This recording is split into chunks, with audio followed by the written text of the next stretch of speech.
कोल्हापूर जिल्ह्यातील आपण शिरोळ तालुक्यातील पूरग्रस्त गावं आज TV9च्या माध्यमातून आपण आज ग्राउंड झिरो रिपोर्ट आपण तपासत आहोत। कोल्हापूर जिल्ह्यातील शिरोळ तालुक्याला पुराचा फटका मोठ्या प्रमाणात बसत असतो।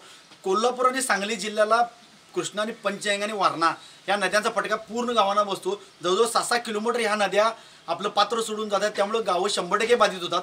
आपण कोल्हापूर जिल्ह्यातील शेवटचा सांगली आणि कोल्हापूर जिल्ह्याच्या कृष्णेच्या बाउंड्रीवरचं गाव अर्जुनवाड हे गाव पूर्ण 100% बाधित गाव असतं। पण गेल्या 4 दिवसापासून 2 दिवसापासून पूर ओसरल्यानंतर या गावामध्ये साधी फवारणी झालेली नाही आहे। चारा तर लांबच, आता स्वतः लोक इथून स्थलांतरित होऊन स्वतः राहिले आहेत, पंचनामे तर झालेलेच नाहीत। या गावाला उपमुख्यमंत्री अजित पवार यांनी भेट दिली होती।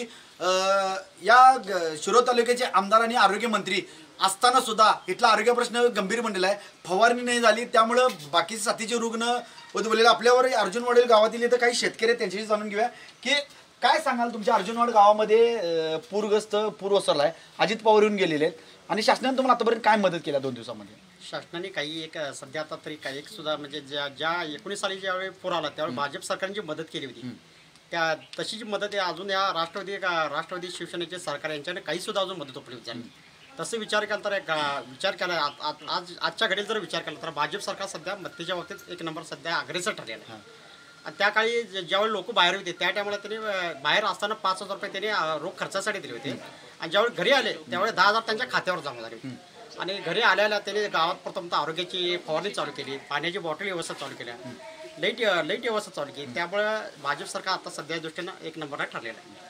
शेतकरी काय आहे तुमचे आता सध्या आमच्या हा ऊस आहे, ऊस आता सध्या 100% म्हणजे नुकसान झालेलं आहे। म्हणजे तुम्हाला काहीच मिळालेलं नाही अजून सध्या काही रुपये सुद्धा मिळाले नाही, म्हणजे सगळ्याच बाबतीत मग तसं सरकारनं जर विचार केला तर सोसायटी म्हणजे पीक कर्ज तर माफ करायलाच पाहिजे, त्याशिवाय शेतकरी आज जगू शकत।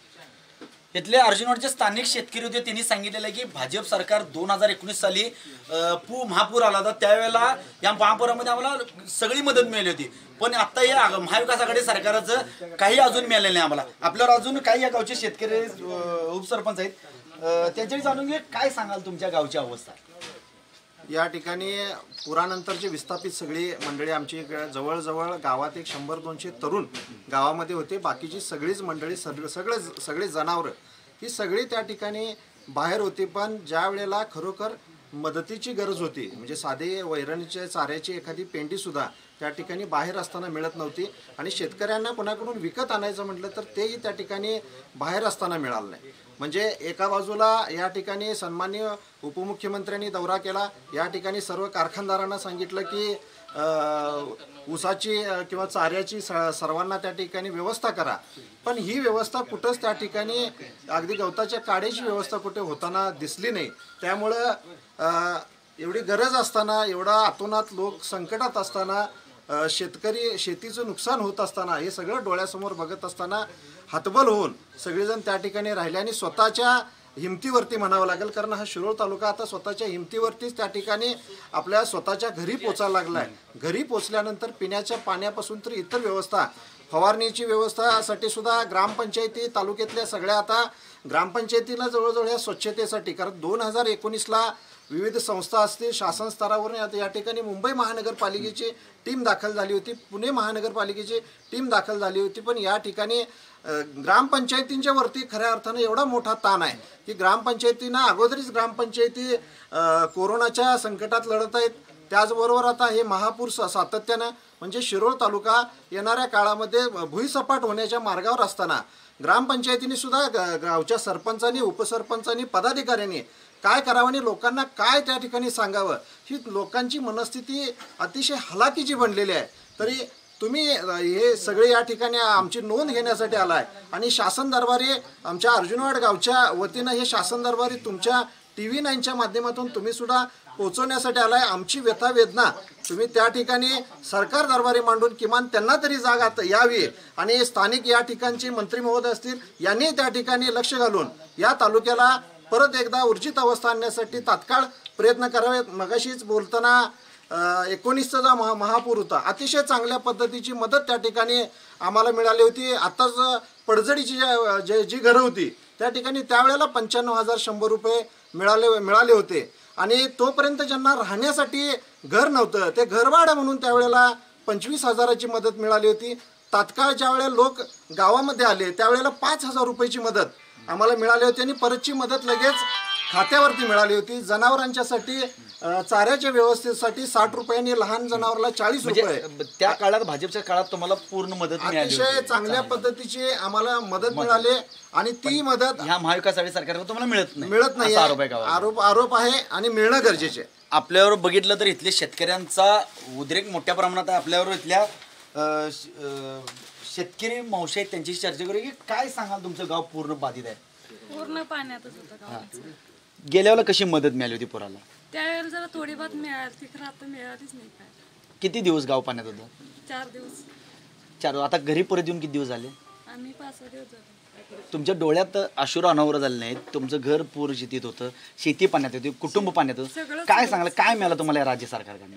यातनं काहीच मिळालं नाही आम्हाला इथनं पुढं तर त्यांनी मदत करावी एवढीच अपेक्षा आहे. आता 2 दिवस झाले पूर ओसरून गावात फवारणी किंवा काय तातडीची मदत झालं नाही. कशाचंच काय झालं नाही. हा, काहीच नाही झालं.